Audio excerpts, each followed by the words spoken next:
सभी को जन्माष्टमी की बहुत बहुत शुभकामनाएं। Good evening, good evening. Happy Janmashtami to everyone. आज हम सब जानते हैं कि हम श्री कृष्ण जन्माष्टमी का त्यौहार मनाने जा रहे हैं और हमारे यहाँ इस त्यौहार का बहुत बहुत विशेष महत्व है। और इसका जो धार्मिक महत्व है, धार्मिक इम्पोर्टेंस है, वो तो अपनी जगह पर है ही। लेकिन आज मेरे मन में ये विचार आया कि हम कृष्ण की जो पूजा करते हैं तो उसमें एक श्लोक है, वसुदेव सुतं देवं कंस चाणूरमर्दनम देवकी परमानंदम कृष्णम वंदे जगद्गुरुम। यानी वसुदेव सुतम, कृष्ण आप वसुदेव के पुत्र हैं। कंस चाणूर मर्दनम, कंस और चाणूर जैसे दैत्यों का नाश करने वाले हैं। और देवकी परमानंदम, देवकी को परम आनंद प्रदान करने वाले हैं। ऐसे श्री कृष्ण को मैं वंदना करता हूँ जो कि जगत के गुरु हैं, संसार के गुरु हैं। तो ये जो श्लोक है, इसमें जो श्री कृष्णम वंदे जगत गुरुम, ये मुझे हमेशा से बहुत बहुत प्रेरित करता है कि कृष्ण को हम राम को भी अपना आराध्य मानते हैं, राम को भी हम बहुत पूजा करते हैं और उनको मर्यादा पुरुषोत्तम कहते हैं। लेकिन राम के लिए जगत गुरु नहीं कहा, जगत गुरु सिर्फ कृष्ण को कहा गया कि कृष्णम वंदे जगत गुरुम। तो इसका कारण क्या है, कृष्ण क्यों जगत गुरु हैं? और अगर जगत गुरु हैं तो गुरु से तो शिक्षा मिलनी चाहिए। तो हम जो है वो कृष्ण का जीवन क्या शिक्षा हमको देता है, हम उससे क्या शिक्षा ले सकते हैं? तो मुझे लगता है कृष्ण का जीवन संसार के प्रत्येक मनुष्य को, चाहे वो जिस स्थिति में भी हो, उसको जीवन को सही ढंग से जीने की शिक्षा देता है। हम लोग जैसे जो अपने जीवन में कैरियर सक्सेस के लिए प्रयत्न कर रहे हैं या पढ़ाई कर रहे हैं, तो यहाँ भी श्री कृष्ण का जीवन सबसे ज़्यादा प्रेरणा देता है। तो ऐसी क्या खास बात है श्री कृष्ण के जीवन पर? अगर हम देखते हैं तो महाभारत में एक कथा आती है जिसमें ये बताया है कि जो परीक्षित थे, परीक्षित कौन थे मालूम है? अभिमन्यु के पुत्र थे। और जब महाभारत के युद्ध में अभिमन्यु की मृत्यु हुई थी तो उस समय परीक्षित उत्तरा के गर्भ में थे। और ये भी उसमें कथा है जो उत्तरा के गर्भ में थे। और बाद में जब अश्वत्थामा बिल्कुल पागलों जैसी स्थिति में हो गया था युद्ध के अंत में, तो उसने ब्रह्मास्त्र चलाया था और सोते हुए पांडु पुत्रों की जो हत्या कर दी थी। और उसमें उसने गर्भ पर भी उस ब्रह्मास्त्र को छोड़ा था। तो भगवान कृष्ण ने गर्भ में ही उसके उत्तरा के पुत्र की रक्षा की थी और यही परीक्षित हुए बाद में। तो जो परीक्षित का जन्म हुआ था तो वो बड़ी विचित्र परिस्थितियों में हुआ था और वो मृत पैदा हुए थे, मरे हुए पैदा हुए थे, उनमें जीवन के कोई लक्षण नजर नहीं आ रहे थे। तो जब वो पैदा हुए तो और मरे हुए पैदा हुए तो बड़ी चिंता हो गई कि ये तो पूरे वंश का नाश हो जाएगा, सारा वंश समाप्त हो जाएगा, क्योंकि कौरवों का वंश तो पहले ही युद्ध में समाप्त हो चुका है और अब पांडव भी हिमालय की ओर जाने वाले हैं। तो ये केवल अकेला उत्तरा के गर्भ से जन्मा हुआ ये जो परीक्षित है, यही हमारे वंश को आगे चलाने वाला है और यही मरा हुआ पैदा हुआ है, तो अब कैसे हमारा वंश चलेगा? तो ये जब समस्या सामने आई तो वेदव्यास जी आए और उन्होंने कहा कि ये बालक जो है, अब सब चिंता में कि ये बालक जीवित कैसे हो। तो कहा गया कि इस बालक को कोई अपने जीवन भर के सत्य का संकल्प अगर दान करे तो इसको जीवन मिल सकता है। तो उस समय के सबसे बड़े सत्यवादी थे युधिष्ठिर। तो युधिष्ठिर ने जल हाथ में लेकर संकल्प किया कि मैं अपने पूरे जीवन में मैंने जिस सत्य का प्रयोग किया है, मैं उस सत्य का संकल्प इस बालक के लिए दान करता हूँ और ये बालक जीवित हो जाए। लेकिन वो बालक जीवित नहीं हुआ। तो जब बालक जीवित नहीं हुआ तो सबको बड़ा आश्चर्य हुआ कि ये युधिष्ठिर जैसे सत्यवादी और इन्होंने अपने संकल्प का दान किया और उसके बाद भी ये बालक जीवित नहीं हुआ, तो अब क्या किया जाए। तो जैसा श्री कृष्ण जो थे वो हमेशा पांडवों की रक्षा करते थे, तो सबने श्री कृष्ण की तरफ देखा तो श्री कृष्ण आगे बढ़े। जब वो आगे बढ़े तो धीरे धीरे सब लोग थोड़ा सा व्यंग में मुस्कुराने लगे और श्री कृष्ण ने अपने हाथ में जल लिया। तो जब श्री कृष्ण ने जल लिया संकल्प करने के लिए, तो अब सामने तो नहीं, लेकिन हाँ सब मुंह फेर के मुस्कुराने लगे कि ये जीवन भर तमाम तो इन्होंने झूठ बोले, चोरी की और जाने क्या क्या नहीं किया इन्होंने, और ये संकल्प ले रहे हैं, बताओ क्या होगा। लेकिन कृष्ण ने संकल्प लिया और कृष्ण ने संकल्प लेकर के कहा कि मैंने अपने संपूर्ण जीवन में सत्य व्यवहार किया है, मैं अपने उसी सत्य का संकल्प इस बच्चे को दान करता हूँ, ये जीवित हो उठे। और ऐसा कहकर उन्होंने जल छोड़ा तो वो बालक जीवित हो गया। तो हमारे कार्य का जो परिणाम है वो परिणाम बताता है कि कार्य कैसा हुआ। तो जब बालक जीवित हो गया तो अब किसी प्रमाण की जरूरत नहीं थी। अब ये अपने आप में प्रमाणित था कि कृष्ण का जीवन सत्य से संरक्षित था, उसमें सिवाय सत्य के और कुछ नहीं था। तो बाहरी दृष्टि से जब हम देखते हैं कृष्ण के जीवन को, तो उसमें तमाम सारी चीज़ें नज़र आती हैं ऐसी जो विरोधाभासी लगती हैं कि ये तो सत्य नहीं है, यहाँ तो इन्होंने झूठ बोला, यहाँ तो इन्होंने चोरी की, यहाँ तो इन्होंने, तो जितनी भी उनकी लीलाएं हैं उन लीलाओं में कई जगह हमको ये सब देखने को मिलता है। लेकिन जो सबसे ज़्यादा ध्यान देने की बात है वो बात ये है कि कृष्ण का एक भी काम किसी भी स्थान पर ऐसा नहीं है जिसमें कि उन्होंने जो किया हो उससे सत्य की, धर्म की रक्षा न हुई हो। उनके सामने सत्य का, धर्म का स्वरूप इतना स्पष्ट था, इतना क्लियर था कि कहीं कोई कंफ्यूजन उनके मन में, दिमाग में था ही नहीं। और ये ऐसा क्यों था? ऐसा इसलिए था कि कृष्ण के जीवन का जो सबसे बड़ा संदेश है और जो सबसे बड़ी उनकी विशेषता है वो है कि कृष्ण हमेशा वर्तमान में रहते थे। कृष्ण हमेशा वर्तमान में रहते थे। तो जो व्यक्ति हमेशा वर्तमान में जिएगा, देखो वर्तमान में हमेशा स्थिति होती है, वर्तमान में हमेशा सिचुएशन होती है, वर्तमान में कभी भी चिंता नहीं होती, वर्तमान में कभी भी भय नहीं होता, वर्तमान में कभी भी दुख नहीं होता। तो हम चिंता करते हैं तो किस चीज़ की चिंता करते हैं?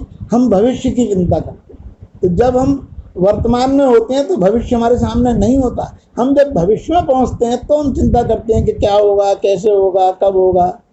और जब हम भूतकाल की याद करते हैं, जो व्यतीत हो गया उसकी याद करते हैं, तो हम दुखी होते हैं कि अरे देखो कैसा अच्छा समय था, क्या था, और वो सब निकल गया, ये हो गया, तो हम दुखी होते हैं। लेकिन जब हम वर्तमान में होते हैं तो वर्तमान में हमेशा हमारे सामने परिस्थिति होती है, और जो भी परिस्थिति होती है उससे हमको कंपल्सरीली, अनिवार्य रूप से उसका सामना करना ही पड़ता है।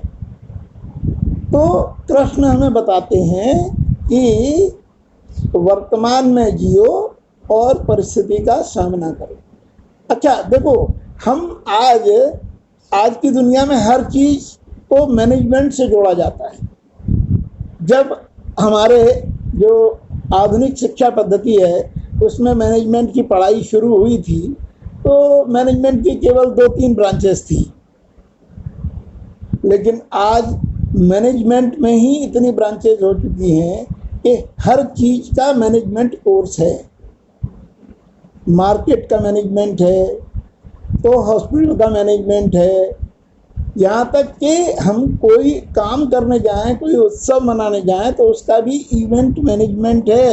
इतनी इवेंट मैनेजमेंट कंपनी खुल गई है कि वो उस इवेंट को मैनेज करेंगे। यानी मैनेजमेंट हमारे जीवन के हर हिस्से को प्रभावित करता है और इस पूरे के पूरे मैनेजमेंट के जो आदि गुरु हैं वो श्री कृष्ण हैं। श्री कृष्ण ने हमें अपने जीवन के माध्यम से मैनेजमेंट के गुर सिखाए हैं कि मैनेजमेंट कैसे करना चाहिए। तो अगर हमने चीज़ों को सही ढंग से, पिछले सेशन में मैंने बताया था कि चीज़ों को सही ढंग से अगर मैनेज कर लिया तो मैनेजमेंट क्या है? Right thing at right place at right time. तो अगर हमने सही चीज़ को सही समय पर सही जगह पर किया तो सक्सेस मिलेगी। तो जो आधुनिक मैनेजमेंट है उसमें सफलता के जो सूत्र हैं, कभी मैंने कई बार अपने सेशन में बताया है कि जो 5 पॉइंट हैं जिनका जानना और जिनका मानना हमको सफलता के लिए बहुत बहुत जरूरी होता है। कोई बताएगा वो 5 पॉइंट कौन कौन से हैं? मैंने कई बार अपने सेशन में बताया है।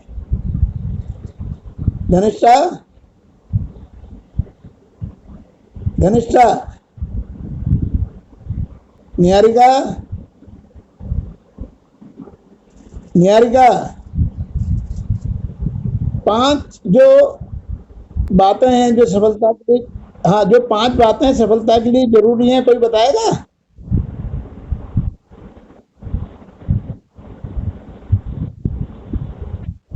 हेलो हेलो,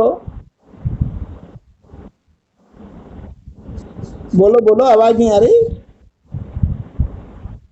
चलो कोई बात नहीं, मैं बताता हूँ। चलो कोई बात नहीं, मैं बता रहा हूँ। तो मैं कोशिश कर रहा हूँ कि आज का ये सेशन रिकॉर्ड भी हो जाए, तो अगर रिकॉर्ड हो गया तो उसकी लिंक भी भेज दूंगा मैं। तो वो जो 5 बातें हैं, वो 5 बातें हैं।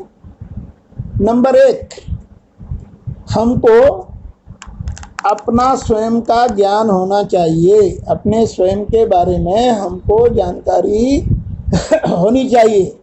जब तक हमको स्वयं की क्षमताओं के बारे में जानकारी नहीं है तब तक हम किसी भी चीज़ में सफलता प्राप्त नहीं कर सकते, क्योंकि हम काम ही ठीक से नहीं कर सकते। दूसरी चीज़, हमको दूसरों के बारे में, जिनसे हमें डील करना है, उनके बारे में भी जानकारी होनी चाहिए।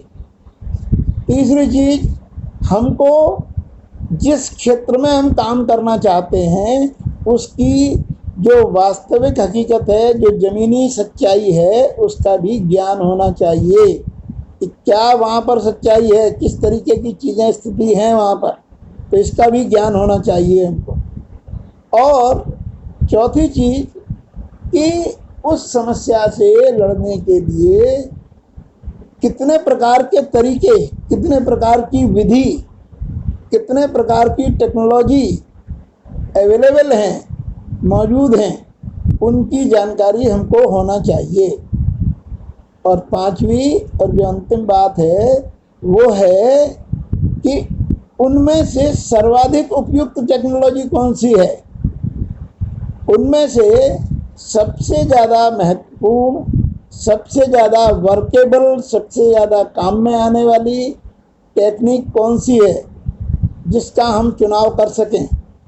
तो उस टेक्निक को हम चुन सकें, ये योग्यता हमारे अंदर होनी चाहिए। तो ये 5 पॉइंट हैं जो कि अगर हमारे अंदर हों तो हम किसी भी काम में सफलता प्राप्त कर सकते हैं।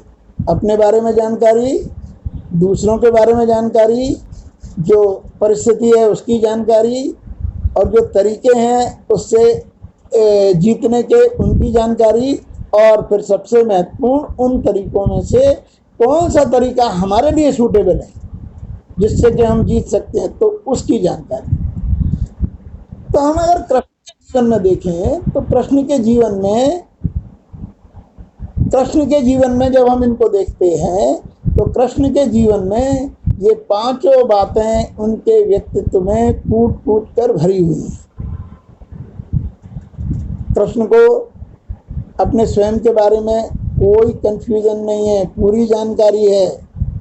दूसरों के बारे में भी वो पूरी जानकारी रखते हैं। अगर ऐसा नहीं होता तो तमाम सारी कथाएं महाभारत की ऐसी हमें शिक्षा देती हैं कि उन्होंने जिसको जो काम उपयुक्त था उसको वो काम दिया, स्वयं को जो काम लेना था स्वयं ने वही काम लिया। एक कथा आती है कि जब युधिष्ठिर ने राजसूय यज्ञ किया था, तो राजसूय यज्ञ बहुत बड़ा यज्ञ होता है और किसी राजा के जीवन में उस राजसूय यज्ञ का बहुत बड़ा महत्व होता है। तो जब युधिष्ठिर ने खांडवप्रस्थ को अपनी राजधानी बना लिया था तो सारा सब कुछ तैयार हो गया, बन गया और जीत लिया तमाम राजाओं को, और उसके बाद फिर उन्होंने राजसूय यज्ञ किया। तो राजसूय यज्ञ जब किया तो उसमें तमाम देशों के राजा आए, सब लोगों को बुलाया, और उसमें ये कौरव भी चूंकि परिवार के थे तो वो सब भी आए। तो उसके व्यवस्थापक कौन थे? अर्जुन, ये कृष्ण। तो कृष्ण ने उस राजसूय यज्ञ की जो व्यवस्था की उसमें उन्होंने सबको काम बांटे कि कौन कौन क्या क्या काम करेगा, तो किसको क्या काम दिया जाए ये उन्होंने हर एक को सौंपे कि तुम ये काम करोगे, तुम ये काम करोगे, तुम रसोई की व्यवस्था देखोगे, तुम ये देखोगे। तो उसमें उन्होंने जो भंडार गृह था जिसमें कि सारा सामान सब कुछ रखा जाएगा, जहाँ से सप्लाई होगा, उस स्टोर का इंचार्ज दुर्योधन को बना दिया। अब सब लोग तो बड़ी चिंता में पड़ गए कि ये दुर्योधन को स्टोर का इंचार्ज बना रहे हैं, और दुर्योधन तो शत्रु का भाव रखता है और ये तो चीज़ों को लुटाएगा, और लुटाएगा तो चीज़ों की कमी पड़ जाएगी। लेकिन कृष्ण पर सबका भरोसा था, किसी ने कुछ कहा नहीं, और वो उन्होंने दुर्योधन को स्टोर का इंचार्ज बना दिया। इस तरह से उन्होंने सबको सबके उपयुक्त काम बांट दिए। और अपने लिए क्या काम लिया उन्होंने? अपने लिए लिया कि जितने भी अतिथि आएंगे मैं उन सबका स्वागत उनके चरण धो करके करूँगा। तो यानी जो सबसे लोएस्ट काम था,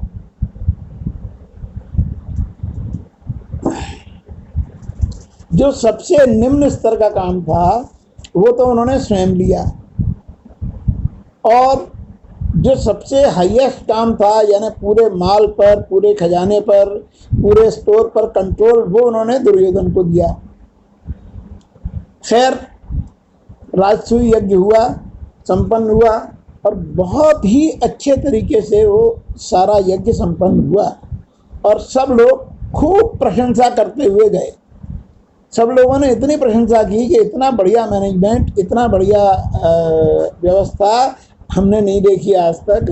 तो उसकी बहुत तारीफ की गई, सब चले गए, राजसूय यज्ञ समाप्त हो गया।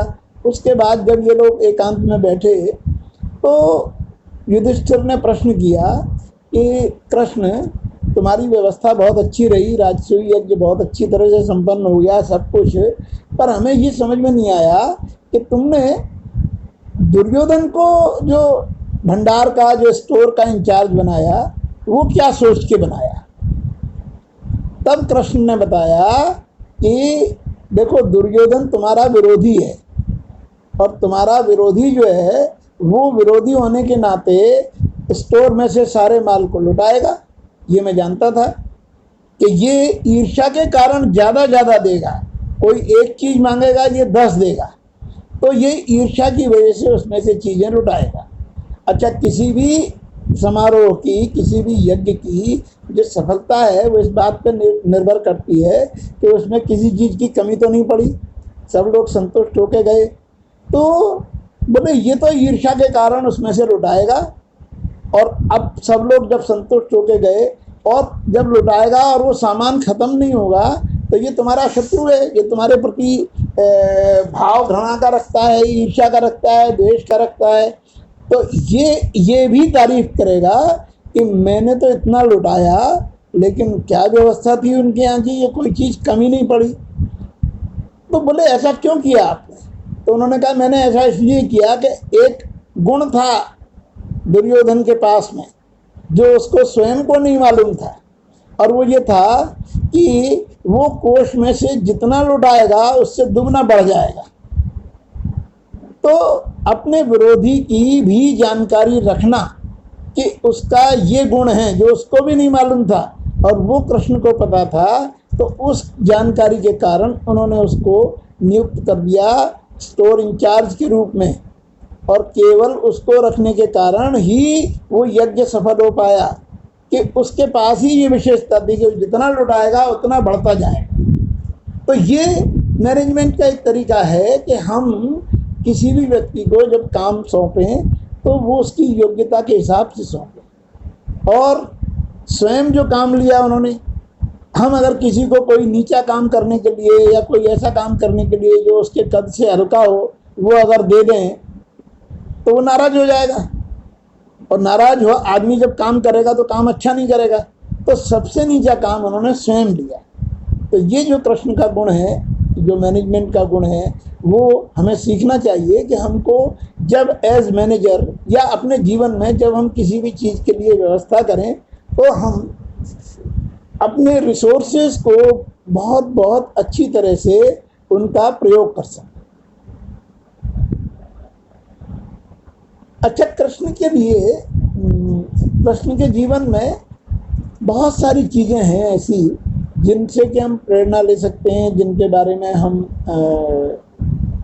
बहुत जब चिंतन, कृष्ण अकेले ऐसे देवता हैं जिनका कोई भी चित्र परेशान मुद्रा में नहीं है। कृष्ण हमेशा उत्सव मनाते हुए देवता हैं। कृष्ण इतने उत्सव प्रिय हैं कि बचपन से ही उन्होंने गाना बजाना नाचना ये सारी चीज़ें उनकी बचपन से ही शुरू हो गई, और जीवन में वो हमेशा आनंद में रहे, चाहे कोई भी परिस्थिति हो। कृष्ण ने अपनी मुस्कान कभी नहीं छोड़ी। क्यों? क्योंकि वो हर परिस्थिति के लिए वर्तमान में रहते थे और उसके लिए तत्पर रहते थे। जीवन में जितने प्रवृत्त कृष्ण हैं उतना और कोई दूसरा हमें नज़र नहीं आता। हर स्थिति का उन्होंने सामना किया। उनके जीवन में कितनी कितनी घटनाएं हुई, लेकिन कहीं भी किसी भी जगह से उन्होंने पलायन नहीं किया। और अगर जीवन में कहीं पलायन करना पड़ा उनको, वो भी एकमात्र एक जगह ऐसी आती है जो उन्होंने पलायन किया युद्ध में, जिसके कारण उनका नाम रणछोड़ पड़ा। तो वो भी उनकी स्ट्रेटेजी थी, वो भी उनकी योजना का ही एक हिस्सा था। कहने का मतलब ये है कि वो अपने जीवन में हर चीज को स्वीकार करते थे। ये जो उनकी सर्व स्वीकृति थी। देखो, दुख का मतलब सिर्फ यही है कि जिस चीज को हम स्वीकार नहीं कर पाते वो दुख है, जिस चीज को हम स्वीकार कर लेते हैं वो दुख नहीं। दुख का सिर्फ इतना ही मतलब है। अस्वीकृति माने दुख और स्वीकृति माने सुख। जिस चीज को हम एक्सेप्ट कर लेते हैं, जो चीज एक्सेप्ट कर लेते हैं तो क्या होता है, वो चीज हमारी हो जाती है, और जब वो चीज हमारी हो जाती है तो उससे हमको दुख नहीं होता, सुख होता है। और जिसको हम स्वीकार नहीं कर पाते वो हमारी नहीं है, बस तो उसको हम नहीं स्वीकार कर पाते तो वो सबसे बड़ा दुख है। जीवन में दुख सुख की केवल इतनी परिभाषा है। तो अगर हम सर्व स्वीकृति का गुण कृष्ण से सीख लें कि टोटल एक्सेप्टेंस। अच्छा, और देखो एक विशेषता ये है कि लाइफ में, जीवन में हमको स्वीकार तो करना ही पड़ता है, लेकिन हम क्या करते हैं कि जिसको हमारा मन नहीं स्वीकार करता उसको हम मजबूरी में स्वीकार करते हैं। ये जो मजबूरी में स्वीकृति है वो दूसरे तरह से अस्वीकृति ही है, इसलिए वो दुख देती है। तो कृष्ण ने किसी भी चीज को मजबूरी में स्वीकार नहीं किया। Life as it comes before us we have to accept it. जिस प्रकार से जीवन हमारे सम्मुख आता है उसी प्रकार से हमको उसको स्वीकार करना है।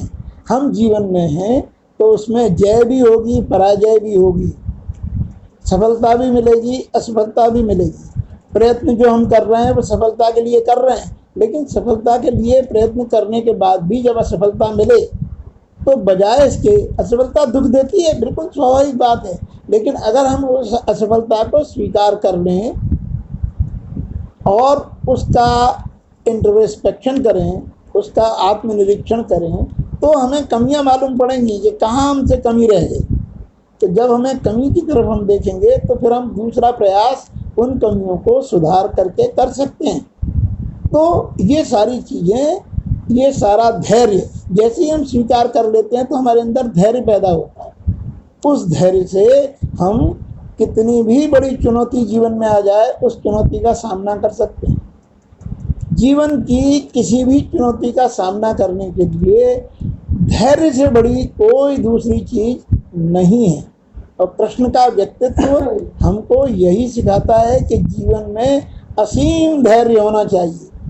कृष्ण के जीवन में इतनी बाधाएं आई, जन्म से ही बाधाएं शुरू हो गई, लेकिन कभी उन्होंने उनसे पलायन नहीं किया, उनसे साक्षात्कार किया और उसमें सबको अपने साथ शामिल करके, सबको अपने से जोड़ करके और उन चीज़ों का समाधान निकाला और दूसरों को शिक्षा भी दी।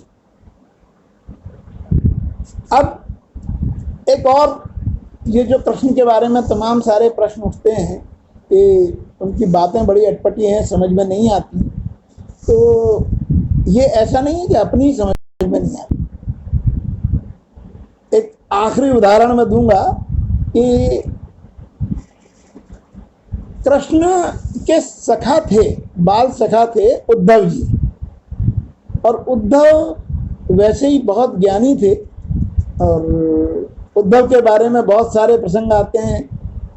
जब द्वारका में उद्धव कृष्ण के साथ पूरे जीवन भर हो रहे, उद्धव उनके परम सखा थे और पूरे जीवन उनके साथ रहे, उनके सारथी के रूप में रहे, तो बहुत निकट भी रहे, उनके प्रिय भी रहे। तो उस समय उन्होंने कृष्ण द्वारका में जब ब्रज की याद करते थे तो अक्सर उदास हो जाते थे। कृष्ण केवल प्रेम के कारण उदास हुए और किसी कारण कभी उदास नहीं हुए। कृष्ण का जो, देखो कितना विचित्र बात है कि कृष्ण जब वृंदावन में थे तो कितने उन्होंने सबसे प्रेम किया, सब में इतने लिप्त रहे, और वृंदावन जब उन्होंने छोड़ा तो उनकी उम्र सिर्फ 8 वर्ष की थी, केवल 8 वर्ष की, और कृष्ण का जीवन काल लगभग 125 वर्ष का रहा। 125 वर्ष के बाद उन्होंने अपना शरीर छोड़ा। तो 8 वर्ष की उम्र में जो ब्रज में रहे, वो उस ब्रज को उन्होंने हमेशा अपने हृदय में बसा के रखा, उसका कभी त्याग नहीं किया। लेकिन कर्तव्य की प्रेरणा इतनी जबरदस्त थी कि जब ब्रज से बाहर निकले तो दोबारा लौटे ही नहीं, जबकि राधा को वचन दे के गए थे कि मैं आऊंगा, लेकिन नहीं लौटे। पूरे जीवन भर कृष्ण ब्रज में नहीं लौटे और वो कितनी दूर चले गए। द्वारका में जाके उन्होंने राजधानी बनाई अपनी और द्वारकाधीश कहलाए। तो कृष्ण के जीवन के इनको देख करके लगता है कितने निर्मम थे, कितने निर्मोही थे, उनको किसी चीज़ की, प्रेम की कोई कीमत नहीं थी। लेकिन कृष्ण वहाँ पर जब उदास होते थे, ब्रज की याद करते थे, वो कहते थे ऊधो मोई ब्रज बिसरत नाही। तो वो उस समय ब्रज की कुंजों की, ब्रज की गोपियों की, ग्वालों की, गायों की, इन सब की बहुत भावुक होकर याद किया करते थे। तो उनके उस प्रेम को देख करके उद्धव तो चूंकि साथ में ही रहे थे, तो उद्धव कहते थे ये वही कृष्ण है जिन्होंने गीता का उपदेश दिया है।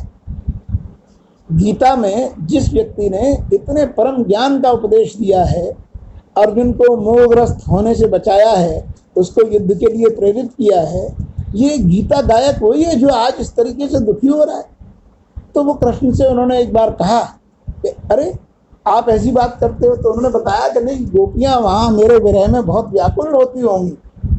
तो उद्धव को विश्वास नहीं हुआ। तो उद्धव आए हैं कृष्ण का संदेश लेकर के ब्रज में, तो उद्धव जब ब्रज में आए हैं, उद्धव थे ज्ञानी, तो वहाँ उन्होंने प्रेम के महत्व को प्रमाणित किया है कि जब उद्धव ब्रज में आए हैं तो उनकी स्वयं की क्या दशा हुई। उद्धव आए थे गोपियों को ज्ञान सिखाने, और वो स्वयं उनके प्रेम में ऐसे डूब गए कि वो अपना सब ज्ञान भूल गए। उसके बहुत सारे पद हैं जिनके माध्यम से ये जो उद्धव का ज्ञान का प्रसंग है, जो उद्धव ज्ञान सिखाने के लिए ब्रज में किस तरह से आए, ये बहुत बहुत प्रसिद्ध है और उसके बारे में जानकारी पढ़ के ली जा सकती है। मैं जो ये है कि उद्धव से जब कृष्ण जाने लगे, जो अपने लीला संवरण का समय आया, तो कृष्ण ने कहा, उद्धव तुम मेरे बहुत प्रिय हो, तो तुमने कभी मुझसे कुछ मांगा नहीं है, तो कुछ मांगो मुझसे, मैं तुम्हें कुछ देना चाहता हूँ। तो उद्धव को तो केवल ज्ञान की भूख थी, इसके अलावा तो वो कुछ था नहीं उनके पास में, और स्वयं बहुत ज्ञानी थे। तो उद्धव ने कृष्ण से प्रश्न किया कि कृष्ण, मैंने आपके पूरे जीवन देखा है और विशेष रूप से महाभारत में और सब जगह आपके जीवन की तमाम परिस्थितियों को देखा, और उनमें जिस तरीके से आपने काम किया वो देखा, और जो कुछ आपने गीता में कहा वो सुना। तो ये सब मैं जब देखता हूँ तो मुझे इसमें कुछ तालमेल नज़र नहीं आता। मुझे लगता है कि आप कहते कुछ हो, करते कुछ हो। आप तो कृष्ण ने कहा कि मुझे बताओ। तो जब उन्होंने प्रश्न किया उद्धव ने कि कृष्ण मुझे ये बताओ कि सच्चा मित्र कौन है, तो कृष्ण ने कहा, सच्चा मित्र वो है जो अपने मित्र की परेशानी के समय, संकट के समय बिना मांगे उसकी मदद करे, वो सच्चा मित्र है। तो फिर उद्धव ने कहा कि ये बताइए कि आप पांडवों के सच्चे मित्र हैं, पांडव भी आपको सच्चा मित्र मानते हैं, तो फिर पांडवों को इतने संकट सहने पड़े। पांडव जब जुआ घर में गए जुआ खेलने के लिए, तो आप उनके सच्चे मित्र थे, तो आपको रोकना चाहिए था उनको, आपने उनको नहीं रोका। चलो नहीं रोका तो कोई बात नहीं, आप तो भगवान थे, तो आप तो उसका फैसला उनके पक्ष में करा सकते थे कि वो जुए में जीत जाते, आपने वो नहीं किया। और हद हो गई, जब वो हारने लगे और अपना सब कुछ हार गए, तो कौरवों ने उनको उनके अच्छे भाग्य की बात बताते हुए और उनकी कुशलता की झूठी तारीफ करते हुए उनको भाइयों को दांव पर लगाने के लिए प्रेरित किया, तब भी आपने उनको नहीं रोका, और वो अपने भाइयों को दांव पर लगा के सब कुछ हार गए। और हद तो तब हो गई जब उन्होंने द्रौपदी को दांव पर लगाया, और तब भी आपने उनको नहीं रोका। और न केवल नहीं रोका, बल्कि द्रौपदी के चीरहरण के लिए द्रौपदी को खींचकर राजसभा में लाया गया। तो जब खींचकर राजसभा में ले ही आया गया तो अपमानित तो वो हो ही गई ना, और उसके बाद कहीं जाकर आपने उसकी थोड़ी रक्षा की। तो ये बात तो समझ में नहीं आती, इतना सब आपने क्यों होने दिया? आप चाहते तो ये सब नहीं होने देते। तो कृष्ण ने कहा कि मेरा उत्तर ध्यान से सुनो और उसको समझो।